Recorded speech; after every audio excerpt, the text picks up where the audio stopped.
반갑습니다. 저는 이경태입니다.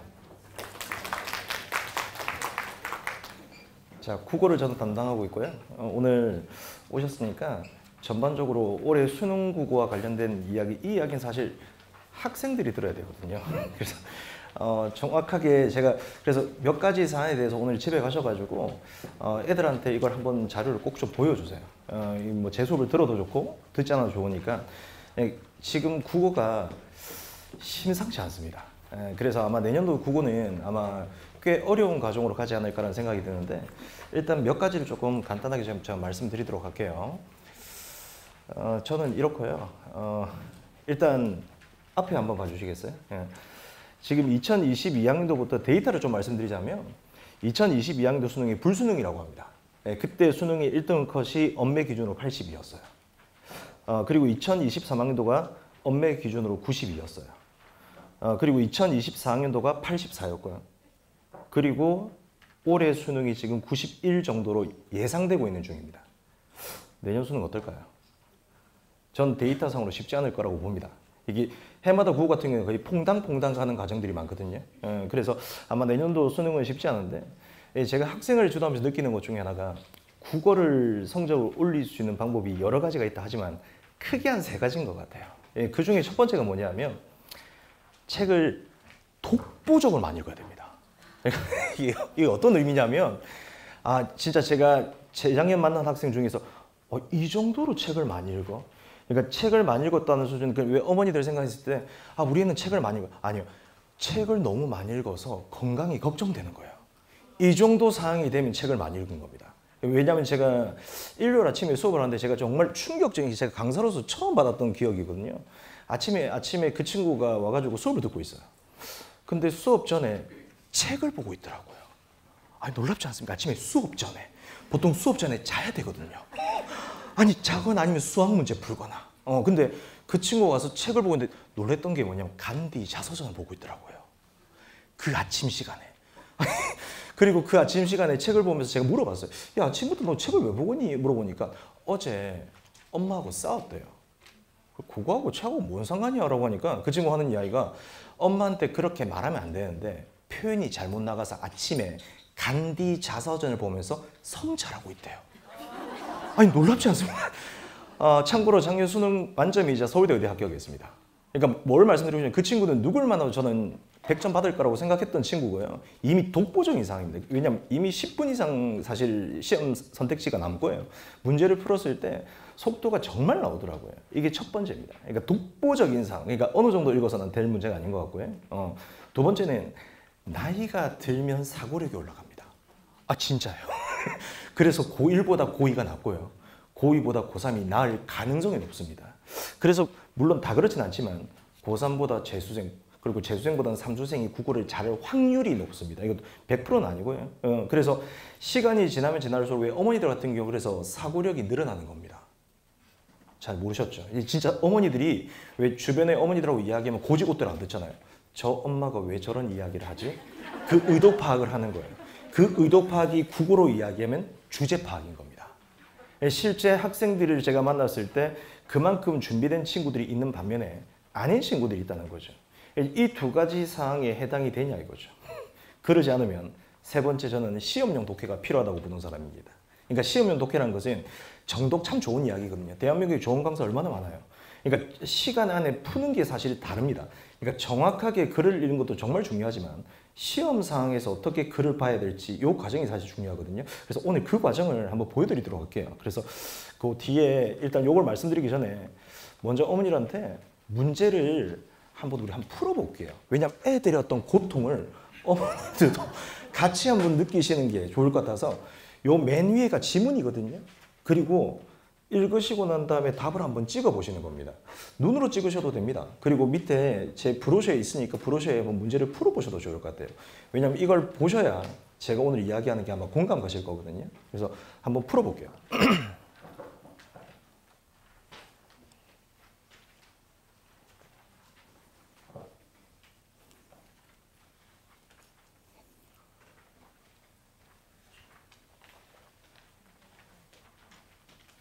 저 생각이 많죠.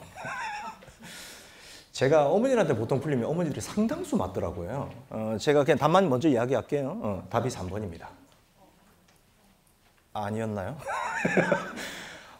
저는 제가 수업하는 지도하는 방식이기도 하지만 몇 번을 했는지가 굉장히 중요하다고 보는 사람입니다. 여기서 1번, 2번을 했던 친구들은요. 학원에 보내면 안 됩니다. 이 친구들은 과외를 시켜야 돼요. 그리고 이 친구들 같은 경우는 이제 만약에 학원에 왔으면 제가 보통 한 3주 안에 발견을 하거든요. 사랑과 정성이 좀 필요합니다. 왜 그러냐면 이 친구들은 글 자체를 아예 읽어낼 수 없는 친구거든요. 그러니까 누구 유명한 강사한테 갔는데 그냥 말 그대로 뒤에서 그냥 앉아있다가 집에 가는 친구들이에요. 그러니까 1번, 2번은 전혀 다른 맥락이거든요. 제가 한번 좀 줄여서 한번 정리를 해볼게요. 인간에게 이런 반사회성이 없다면 인간의 모든 재능은 꼽히지 못하고 만족감과 사랑으로 가득 찬 목가족 삶 속에서 영원히 묻혀버리고 말 것이다. 학생들이 이렇게 읽어요. 그러니까 머릿속에 글이 안 들어오는 거죠. 그래서 등급이 좀 안 좋은 친구들, 소위 말해서 3등급 이하 친구들이 제일 많이, 오늘 집에 가서 우리 자녀분은 테스트 하지 마세요. 서로 분란이 일어날 수 있으니까. 근데 여하튼 5번을 참 많이 합니다. 글을 어떻게 보냐면 자기가 보고 싶은 대로 보는 거예요. 반사회성이 없네. 목가적 삶 속에서 묻혀버리고 말겠지. 반론이니까 반대겠네. 그리고 5번을 보니까 목가적 삶 속에서 반사회성이 생겨나겠지. 대충. 일상이 항상 감으로 움직이는 친구들. 이 친구들이 정확한 과정을 뜯어고 치지 않으면 사실 성적이 잘 안 나오는 친구들입니다.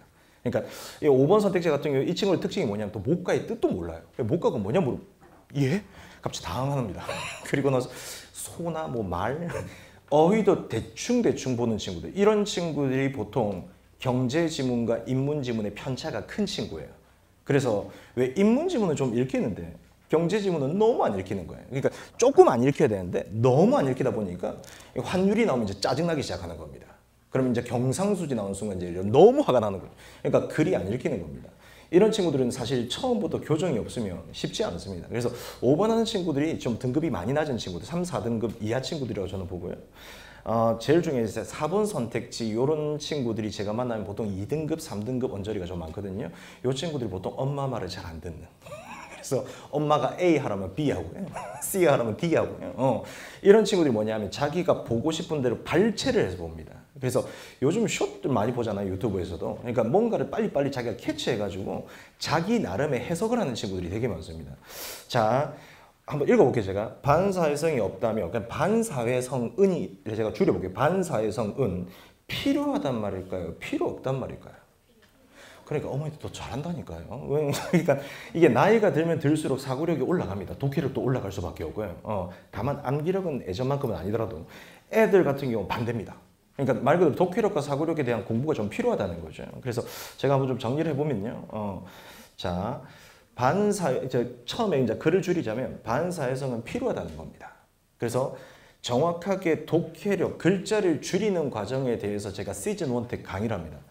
놀라운 게 뭐냐면 학생들이 주변에도 제가 학생들 만나보면 참 많은 학생들이에요. 예비 고1 때부터 시중에 어떤 문제집, 빠작부터 시작해서요. 매산비, 매산문 뭐 정말 좋은 시중의 책들이 많거든요.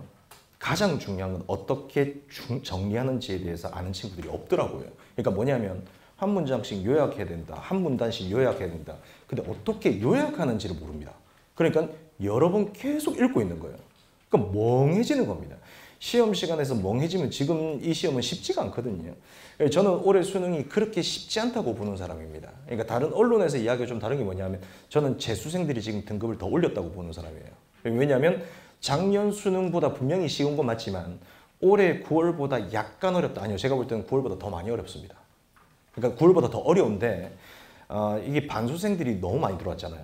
거의 16, 7만 명 정도라고 이야기하더라고요. 그러니까 얘들이 물론 다 잘하는 건 아니겠지만 이 사람들 중에서도 분명히 잘하는 사람들 많이 있지 않겠어요? 그러니까 전체적으로 저는 등급이 조금 내려가지 않았을까 이렇게 봅니다. 그러니까 난이도로 봤을 때. 근데 뭘 말씀드리고 싶냐면 기본적으로 글과 문제에 대해서 이렇게 정리하는 과정들이 있으면 사실 뭐 점수는 당연히 받을 수 있거든요. 그래서 처음에 이제 정확하게 이제 독해력을 통해서 이제 글을 줄이는 과정에 대한 공부가 좀 필요하다.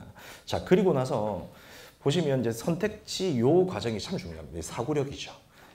그러니까 결과적으로 독해력, 사고력 많이 들어보셨잖아요. 독해력은 한마디로 이야기하면 글자를 줄이는 과정입니다. 그리고 선택지 이 공부가 지금 현 수능에서 가장 중요합니다. 그러니까 사고력은 글자를 바꾸는 건데 애들이 똑같은 글자인지가 납득이 안 됩니다. 이게 왜 그러냐면 킬러 문항을 지금 없애라고 했어요. 국어의 킬러 문항은 보통 보기에서 나오거든요. 그러니까 보기의 킬러 문항을 없애다 보니까 전반적으로 난이도를 변별력 있게 출제해야 되잖아요. 그러다 보니까 선택지를 꼬아내기 시작합니다. 이게 2022년도 이후부터 바뀌기 시작한 사례입니다. 예전 같은 경우에 어머니들 그 2019 수능에 그 서양 우주론이라고 해서 이게 지구과학 문제냐, 뭐 과학 문제냐, 뭐 국어 문제냐 난리가 났던 적이 있습니다. 제 학생들 중에서 물어보면요, 그 걱정은 제가 볼 때는 어머니들만 하고 있어요. 왜냐면 우리 친구들 같은 경우는요, 보면 문제가 과도하게 어려면 바로 버립니다. 아, 이건 나의 영역이 아니다. 그냥 바로 X 쳐요. 근데 방금 이야기했던 이 문제 정도는 풀 수 있는 문제거든요. 이런 문제가 나타났을 때 이제 시간이 걸리는 거죠. 왜? 답이 쉽게 탕 안 찍히니까. 그러니까 이런 문제가 늘어나면 늘어날수록 이게 변별력 있는 시험이거든요. 학생들한테 아마 등급이 좀 중간 등급, 한 2등급, 3등급 밑으로 떨어진 친구들은 과도하게 떨어질 가능성이 좀 높다고 봅니다. 바꿔 이야기하면 선택지 공부가 좀 필요하다는 거죠. 그래서 선택지 공부에서 방금 이야기했던 과정을 이야기하면 다시 앞으로 제가 돌아가서 정답은 3번인데 반사회성이 필요 없다는 거잖아요. 3번 선택지, 사회성만으로도 재능이 개발될 수 있다. 고로 반사회성이 필요 없다는 겁니다. 그래서 4번 선택지를 보면 반사회성만으로는 재능이 개발될 수 있다. 어느 부분 맞는 이야기죠. 그러니까 학생들이 뭐냐면 반사회성이란 글자와 재능이 개발될 수 없다는 이 글자를 자기 해석대로 뜯어내는 겁니다. 이 과정을 고쳐야 됩니다. 생각보다 이 과정을 고치는데 시간이 되게 많이 걸립니다.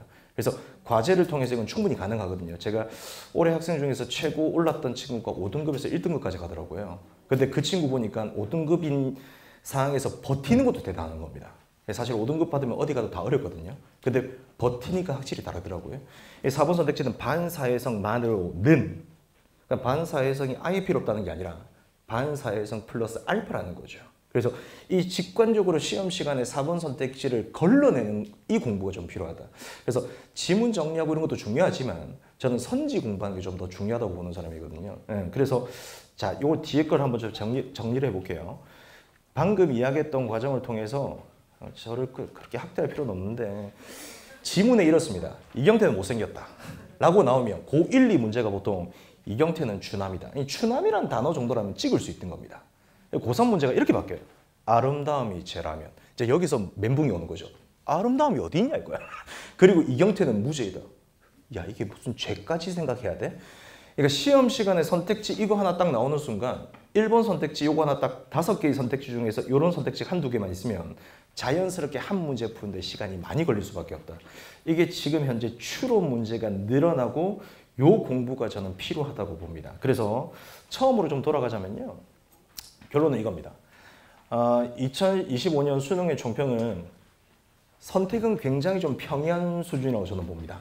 다만 독서나 문학이 전반적으로 아주 쉽다 이건 아니고요. 그렇다고 아주 어렵다 그것도 아닙니다. 그러니까 적당한 수준인데 다만 첫 번째는 EBS 간접 연기라고 제가 적혀져 있는 것 중에 하나가 뭐냐면 EBS 저도 정을성전이 올해 나왔는데 마지막 종강 시간에 찍었습니다. 이건 실제 제가 학생들한테 유튜브를 찍으면서 제가 박제를 했던 내용이기 때문에 정확하게 있거든요. 다만요. 똑같은 부분이 아닙니다. 그럼 애들이 당일날 새로운 글이라고 느낍니다. 제가 수능 끝나고 나서 딱 그날 정확하게 받은 문제가 180통 받았거든요. 근데 학생들한테 받았을 때 그런 이야기 하더라고요. 정월순전이 쌤 나왔는데 뭐 아무 생각 없이 그냥 읽었어요. 이게 맞는 이야기거든요.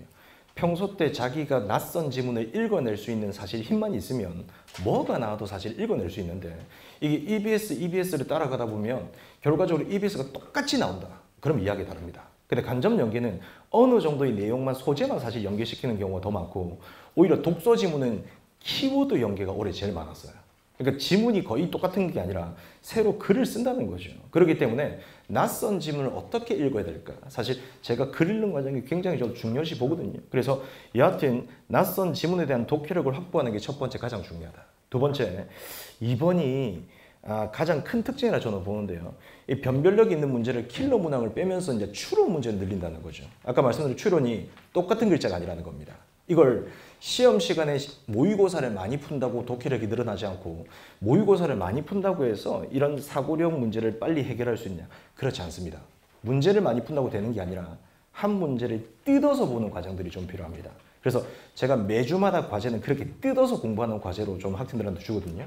근데 그걸 6개월 정도 하니까 학생들이 바뀌더라고요. 빠른 친구들은 더 빠른데 빠른 건 제가 볼 때는 저를 만나기 전부터 그렇게 연습했던 친구인 것 같고요. 그러니까 제가 시작한다는 과정에서 한 6개월 정도니까 애들이 바뀌더라고요. 그래서 여하튼 간에 변별력 있는 문제에 어떤 대비가 필요하다. 그리고 두 번째는 상세한 세부 정보라는 게 뭐냐면 내가 선택지를 보고 윅을 가서 구체적으로 찾아야 되는데 학생들이 크게 두 가지 문제가 있거든요. 선택지를 보고 윅을로 갔을 때 어디로 갈지 모르겠다. 이런 친구들이 등급이 좀 낮은 친구들이고요. 분명히 이 말이 근거인 것 같은데 선택지로 내려오면서 머릿속에 안 들어오는 겁니다. 이게 두 번째 문제거든요. 판단이 잘 안 되는 친구들이 있습니다. 그래서 이 두 가지 문제 중에 뭐가 문제인지를 제가 학생들 만나잖아요. 모릅니다.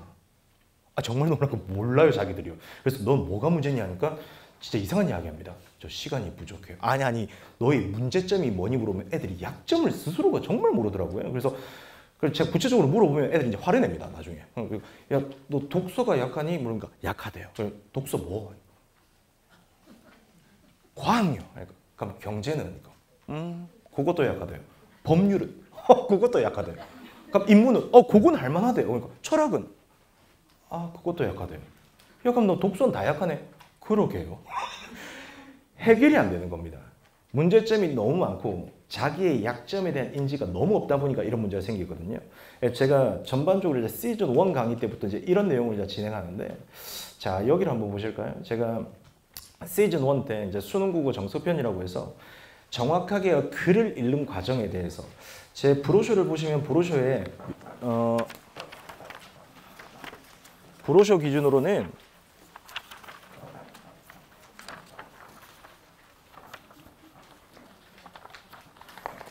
예, 18페이지 있습니다. 18페이지 있는데 제 커리큘럼에 대해서 간단하게 설명하고요. 뒤에는 다 제 자랑이에요.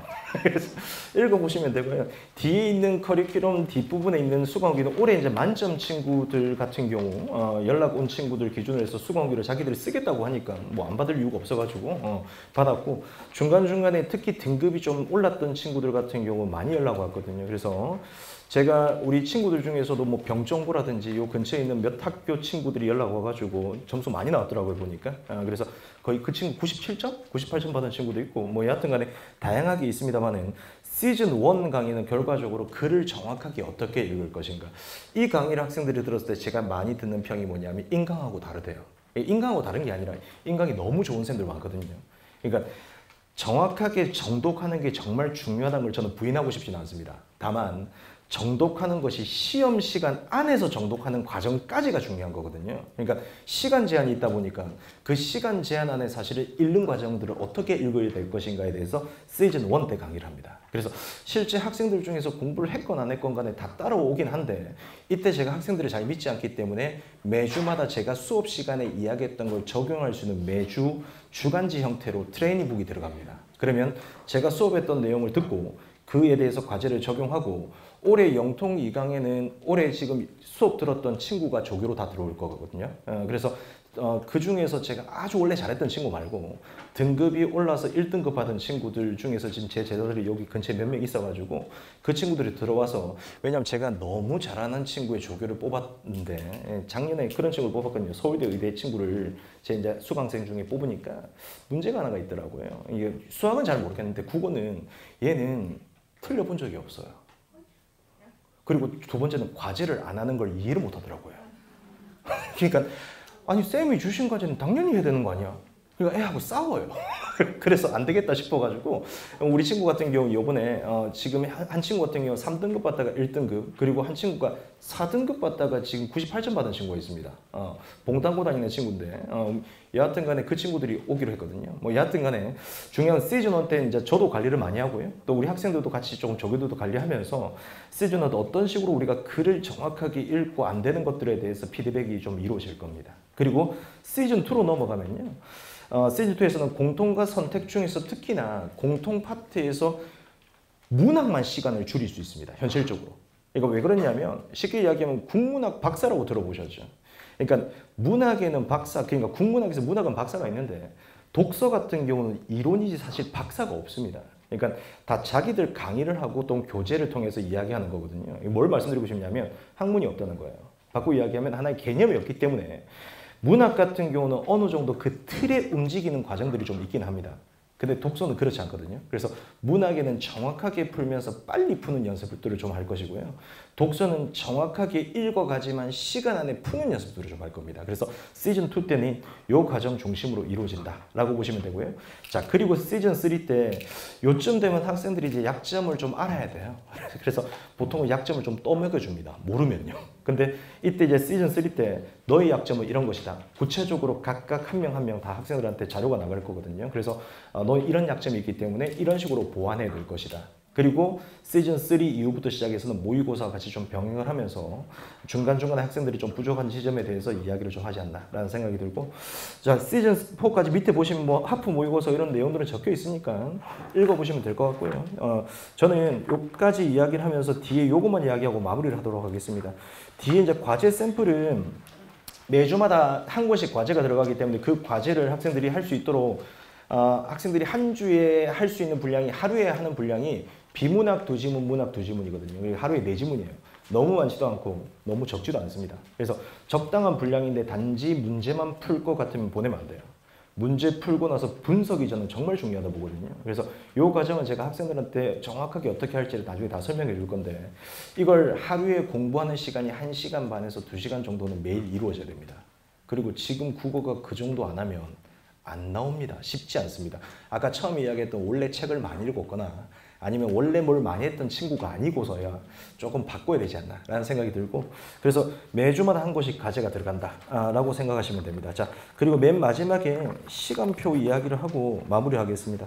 30페이지에 보면 시간은요, 영통 2강 시간은 일요일날 2시입니다. 그래서 1월 5일날 개강을 할 예정이고요. 2시부터 3시간 30분, 그러니까 5시 30분까지 3시간 반 수업이고요. 보통 30분 동안은 하프 모의고사라고 해서 낯선 지문들 중심으로 해서 선택 공통을 전부 다 칠 겁니다. 그러니까 매주마다 학생들이 테스트를 하면서 제가 이걸 할까 말까 계속 고민을 하다가 올해 학생들한테 제일 좋은 피드백 중에 하나가, 매주마다 EBS든 낯선 지문들을 많이 연습을 하다 보니까 정말 많이 도움됐다. 그래서 하려고요.